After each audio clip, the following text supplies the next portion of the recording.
We grow up being told that being liked or getting a date, getting a promotion or a sale, that it's based on who is the most qualified. But that's not always the case. Being nice is not always rewarded in social situations, and the hardest worker does not often get the promotion or the sale. So today, I want to give you 3 ways that you can influence how people feel about you that has nothing to do with your qualifications or your words and is 100% in your control.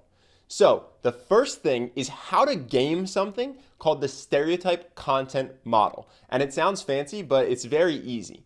They did a study about warmth, the idea of someone being warm that we normally think is generated by the person being friendly or smiling or making us laugh. But one very clever social psychologist had the idea, what if that warmth is actually used because it's similar to physical warmth? So he did a study that went like this. You come up as the participant and you see me holding a clipboard, a pen, and a cup of coffee. And I ask you to hold that coffee while I ask you a couple questions. We're riding an escalator towards where you think the study starts. And I say, what's your name? What's your date of birth? All sorts of information like that. And I'm filling out a sheet. Meanwhile, half of the participants are holding iced coffee and half of the participants are holding hot coffee. And then they all go and they read a description of various people. And they rate them in terms of who they think is friendly or warm or cold or distant and who they would like and who they would dislike.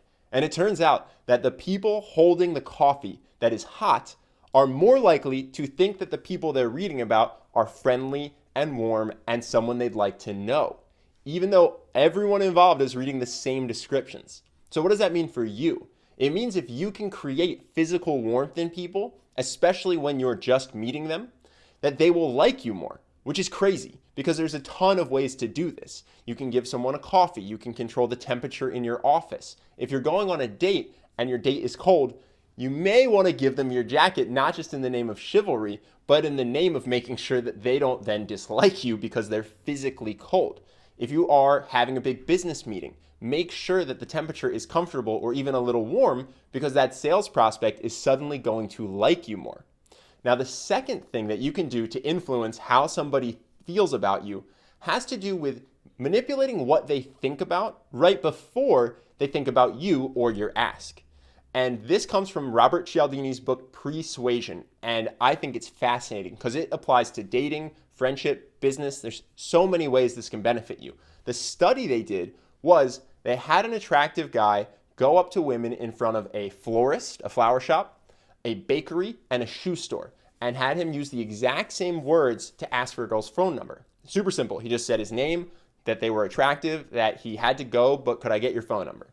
And when he was standing in front of a flower shop, he was twice as likely to get the phone number. Think about what that could mean for you in terms of sales or dates or friendship. It's crazy. Why did this happen? Because flowers primed the women to think about romance in a way that shoe stores and bakeries don't. So, obviously, if you're going to ask someone out and there happens to be a flower shop nearby, that's great for you. But how else can this apply? Go to a restaurant with flowers, wear flowers, flowers everywhere. I'm being facetious, but you have to think about what is my environment priming for this other person that might influence how they feel about me. And I see this especially in business. When people have meetings in coffee shops, they go to Starbucks. But Starbucks doesn't code for success. So if someone's pitching you something and you're in a Starbucks, they're not doing themselves any favors. If they go to a nice steakhouse or a country club, all of a sudden you're thinking about money and success and you're seeing all this stuff and you're much more likely to say yes to whatever their proposal is. Now, the third way that you can manipulate somebody into liking you more or thinking something about you is by thinking about the image you project. And there's an incredible study that was done in France that highlights this amazingly. They had a guy walk up and again ask women out because it's just an easy binary way to see how someone feels about you. Half the time he had a gym bag and half the time he had a guitar case. And he was 3 times more likely to get the phone number when he had the guitar case.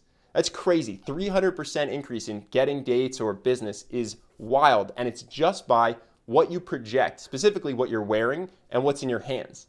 Right? So how does this impact your life? Again, I guess you could just walk around with a guitar case, but I wouldn't recommend it unless you play guitar. But let's say that you're going into a business meeting. It could be for a pitch, or it could just be in your office, but you want your bosses to respect you and listen to you. Don't go in with a binder that looks like a sixth grader's English binder. Get a nice black pen, get a nice leather binder, make yourself put together.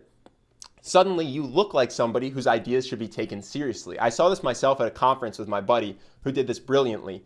Everybody was wearing jeans and t-shirts or sweatpants because it's just a conference where you're allegedly there to learn from speakers, but he was there to hire. And he rocked up in a beautiful tailored suit. And it doesn't matter if this was a name brand suit or a cheap suit, I have no idea, but he stood out in the crowd. And immediately, if he's talking to you about working for his business, you assume his business is successful because of how good he looks.